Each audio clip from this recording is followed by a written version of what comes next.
Hello, मैं हूं doctor Jalan. मैं एक फिजिशियन, एक डायबिटोलॉजिस्ट और एक कार्डियोलॉजिस्ट हूं। डायबिटीज़ के वजह से बहुत सारे लोगों को किडनी में समस्या होती है। आज हम यही सीखेंगे कि कैसे उस समस्या से बचें या उनमें क्या कैसे हम लोग डायग्नोस करें अर्ली, और इस बीमारी को हम लोग डायबिटिक नेफ्रोपैथी कहते हैं। इसमें हमको 4 चीज़ें जाननी बहुत ज़रूरी है कि भारत में ये बीमारी बहुत कॉमन है। डायबिटीज़ से किडनी के कॉम्प्लिकेशंस बहुत ही कॉमन एक इशू है, जिसकी वजह से पेशेंट्स तकलीफ में रहते हैं। दूसरी बात, 20 से 40% लोगों को ये बीमारी हो सकती है किडनी की। तीसरी चीज़, यही डायबिटिक नेफ्रोपैथी ही कारण है जिसकी वजह से अधिकतर लोगों की आज के समय डायलिसिस हो रही है या किडनी की ट्रीटमेंट चल रही है। और चौथी चीज़, जिनको डायबिटीज़ में किडनी की बीमारी होती है उनमें हार्ट की प्रॉब्लम होना भी बहुत कॉमन है। क्वेश्चन नंबर 51, डॉक्टर साहब, ये डायबिटीज में किडनी की प्रॉब्लम क्या हर किसी को होती है? नहीं, ये करीबन 20 से 40% लोगों को हो सकती है। ये खासकर उन लोगों में होती है जिनमें पहला कि उनको हाई ब्लड प्रेशर की बीमारी साथ में है। दूसरी, बहुत साल मतलब 15 से 20 साल से उनको डायबिटीज की बीमारी है।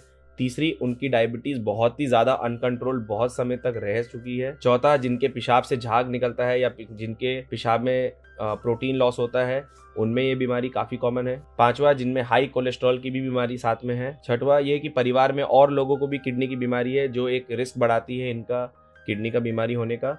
और सातवां, अगर वो स्मोकर है तो भी उनकी किडनी की बीमारी होने के चांसेस बढ़ जाते हैं। क्वेश्चन नंबर 52, डॉक्टर साहब, ये डायबिटिक नेफ्रोपैथी में क्या क्या प्रॉब्लम हो सकती है, क्या क्या सिम्टम्स हो सकते हैं? देखिए, कॉन्सेप्ट एकदम सिंपल है। डायबिटीज के अधिकतर कॉम्प्लिकेशंस जो होते हैं जब वो शुरुआत होते हैं, चाहे वो आँख के प्रॉब्लम हो, हार्ट की प्रॉब्लम हो, किडनी की प्रॉब्लम हो या कहीं की भी प्रॉब्लम हो, अधिकतर समय शुरुआती सिम्टम्स कुछ नहीं होते हैं और वही शुरुआती सिम्टम्स को हम पकड़ना चाहते हैं या फिर शुरुआती चीज़ों को पकड़ना चाहते हैं, जिसको अगर हम पकड़ ले तो सही समय पे उसको कंट्रोल करके हम चीज़ों को एकदम नॉर्मल कर सकते हैं। अगर किडनी के पर्सपेक्टिव से आप बात करें डायबिटिक नेफ्रोपैथी की, तो सबसे शुरुआती सिम्टम ये हो सकता है कि पेशेंट को पेशाब में झाग जा सकती है।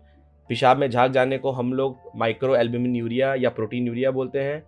और ये स्थिति अगर हम लोग सही समय पे पकड़ ले, उसका जांच करके हम पता कर ले कि भाई डायबिटिक नेफ्रोपैथी शुरू हो गई है, मतलब शुरुआती प्रॉब्लम है, तो इसको हम कंप्लीटली कंट्रोल कर सकते हैं। और यही प्रॉब्लम जब आगे बढ़ जाती है तो हमको पेशाब कम होना, पेशाब कम बनना, ये सब प्रॉब्लम, शरीर का फूल जाना, शरीर में पानी फूल जाना, ये सब प्रॉब्लम के सिम्टम्स होते हैं। और एक चीज़ की डायबिटीज़ के इन पेशेंट में जिनमें किडनी का प्रॉब्लम चालू हो चुका है या आगे बढ़ चुका है, उनमें ब्लड प्रेशर बहुत हाई रहता है और हाई ब्लड प्रेशर किडनी को और ज़्यादा समस्या में डालता है। क्वेश्चन नंबर 53, डॉक्टर साहब, ये पेशाब के रास्ते से प्रोटीन जा रहा है, ये हमको पता कैसे चलेगा? इसमें पहली चीज आपको ये समझना जरूरी है कि आपके पेशाब में झाग होगा, बहुत ज्यादा फ्रॉदिंग होगी जब आप पेशाब करेंगे, ये चीज सबसे अर्ली साइन या सिम्टम है। दूसरी चीज कि आप अगर अपना यूरिन फॉर एसीआर, मतलब यूरिन में कितना प्रोटीन जा रहा है, इसका अगर जांच करेंगे तो आपको उसमें अगर रिपोर्ट में आता है कि आपका नॉर्मल वैल्यू से ज़्यादा, मतलब मोर देन 30 अगर आपका वैल्यू यानी कि आपके पेशाब से ज़रूरत से ज़्यादा प्रोटीन लॉस हो रहा है, और अगर ये रिपोर्ट 30 से ज़्यादा आती है तो इसका मतलब है कि आपके पेशाब से ज़रूरत से ज़्यादा प्रोटीन लॉस हो रहा है।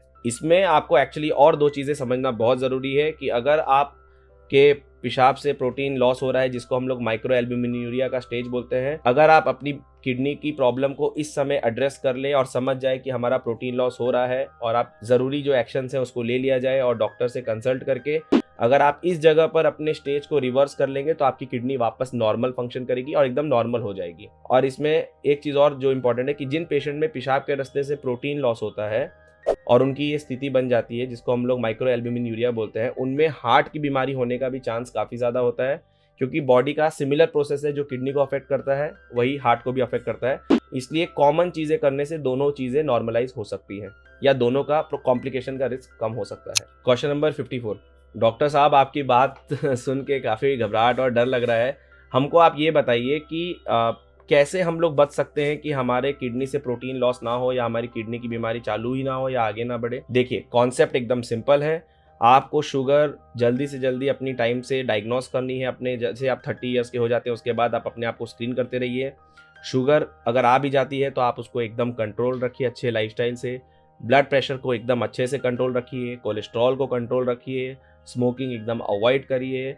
और अगर आपके परिवार में और भी लोग हैं जिनको किडनी की बीमारी है तो समय से पहले सतर्क होकर रेगुलर जांच कराते रहिए किडनी का, डॉक्टर से कंसल्ट करके। और जो पेशाब के रास्ते से प्रोटीन जो जाती है उसका जांच को हम लोग यूरिन फॉर एसीआर बोलते हैं। यूजुअली हम अपने पेशेंट को बोलते हैं कि आप हर साल उसकी जांच करिए और देखिए पेशाब से कितना प्रोटीन जा रहा है, कितना क्वांटिटी में जा रहा है कि भी नहीं। और अगर आपका प्रोटीन आज आपने जांच कराई और आपका रिपोर्ट नॉर्मल है तो 1 साल बाद हर साल ऐसे रिपीट करते रहिए। हर साल रिपोर्ट नॉर्मल ठीक आती है, that means you are doing very good. और दूसरी बात, अगर पेशाब से प्रोटीन लॉस होना शुरू हो गया है तो आप अपने कंसर्न डॉक्टर से डिस्कस करिए, तब वो बताएंगे कि आपको कितना फ्रीक्वेंटली जांच की रिक्वायरमेंट है और कौन सी ट्रीटमेंट की रिक्वायरमेंट है, जिसकी वजह से आपका प्रोटीन लॉस होना कम हो जाएगा या बंद हो जाएगा। क्वेश्चन नंबर 55, डॉक्टर साहब मेरे दोस्त की अचानक से किडनी फेल हो गई थी, उसको डायबिटीज़ था, तो अचानक से किडनी फेल होने का कारण क्या हो सकता है? देखिए, ये बात आपको समझनी पड़ेगी कि अचानक से किडनी फेल हो जाना ये बहुत कॉमन कॉम्प्लिकेशन नहीं है, बहुत कम लोगों में होती है। ये अचानक से किडनी फेल हो गई है, ये कैसे हो जाता है? देखिए, इसमें बैकग्राउंड में हो सकता है पेशेंट को पता ही नहीं है कि उसको डायबिटीज़ है और बहुत समय से हाई शुगर की वजह से उसके किडनी में कुछ प्रॉब्लम चालू हो चुकी थी जिसका उसको जानकारी नहीं था। और अब एक ऐसी स्थिति बन गई है कि किडनी इतनी ज़्यादा तकलीफ में है कि अचानक से ही पेशेंट डॉक्टर के पास जाता है और पहली बार में ही उसको पता चलता है कि उसको डायबिटीज़ भी है और वो डायबिटीज़ के कॉम्प्लिकेशन के साथ ही डॉक्टर के पास पहुंचा है। और दूसरी बात, हम लोग जब भी ऐसे पेशेंट्स देखते हैं जिनमें अचानक से किडनी फेलियर हो गया है या कुछ इस टाइप का, तो उनमें हम ये भी पाते हैं कि उनके शरीर में दर्द है या कोई कारण से फीवर हुआ था और उन्होंने ओवर द काउंटर कोई लोकल मेडिकल स्टोर से दवा ले ली या अपने घर में रखी हुई कोई पेन किलर ले ली, बिना जानकारी के कोई एंटीबायोटिक ले ली और उससे उनको आराम हो जाता है, इसलिए पहले भी लेते थे और अभी भी लेते हैं, और उन्होंने अचानक से कोई पेन किलर ले लिया। ऐसे केसेस हम लोगों ने बहुत कॉमन देखे हैं, जिसके बारे में मैं आपको बताऊंगा अभी। तो वो पेन किलर लेने से ही पहले से ही उसकी डायबिटीज़ थी जो उनको पता नहीं थी, उनकी किडनी में कुछ समस्या ऑलरेडी थी, उनको पता नहीं थी और उन्होंने पेन किलर ली, उसके बाद किडनी फेलियर की तरफ चली गई। ऐसे एक केस के बारे में बताते हैं कि एक पेशेंट थे उनको पता था कि उनको डायबिटीज़ है, लेकिन उनको ये नहीं पता था कि उनकी किडनी की समस्या अंदर ही अंदर एक बार चालू हो चुकी है। उनको गर्दन में दर्द, जो कि डायबिटीज़ के पेशेंट में बहुत कॉमन है, वो एक वेजिटेरियन पेशेंट थे जिनके गर्दन में और कमर में दर्द रहता था बीच बीच में, और बीच बीच में वो कोई पैरासीटामोल या कोई पेन किलर दूसरे टाइप का ले लेते हैं। अधिकतर समय पैरासीटामोल से ये सब दिक्कतें नहीं होती हैं। इस बार उनके गर्दन का दर्द इतना ज़्यादा हुआ कि वो एक लोकल फार्मासिस्ट के पास जाकर एक पेन किलर लिए। सिंगल डोज के बाद ही पेशेंट का विदिन 12 आवर्स देखा गया कि यूरिन होना कम हो गया, और जब वो पेशेंट इमरजेंसी में आया तो हमने जो जांच पड़ताल की और सब कुछ देखा तो पता चला कि उनका किडनी फेलियर में चला गया है। उनको तुरंत डायलिसिस यूनिट में एडमिट किया गया, किडनी यूनिट में, और उधर उनकी करीबन 12 डायलिसिस लगी। उनको करीबन मोर और लेस करीबन 1 महीने के समय एडमिट रहना पड़ा और फिर धीरे धीरे जाकर वो रिकवर किए। इसका कारण ये था कि उनकी डायबिटीज़ कंट्रोल नहीं थी। दूसरी चीज़, उन्होंने किडनी के लिए जो कभी कभी कुछ पेन किलर्स खतरनाक साबित हो सकते हैं, वैसी एक पेन किलर ले ली थी और उन्होंने एक एंटीबायोटिक भी ले ली थी बिना जानकारी के।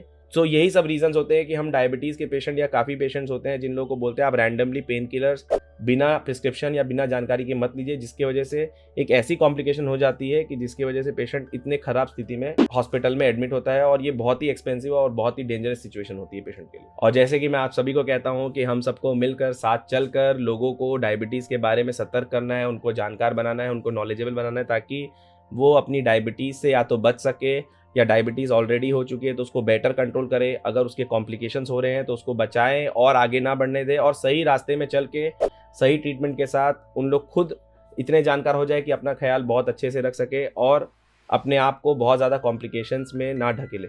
और ये मैं अकेला नहीं कर सकता, इसलिए मुझे आपका इसमें साथ चाहिए। तो अगर आपको ये वीडियो पसंद है तो आप इसको लाइक करें, शेयर करिए, सब्सक्राइब करिए इस चैनल को, ज़्यादा से ज़्यादा लोगों को सोशल हैंडल पे आप शेयर करिए, जिससे कि उन लोग सही जगह ये वीडियो पहुँचे और उन लोग इसका लाभ उठा सके। Thank you.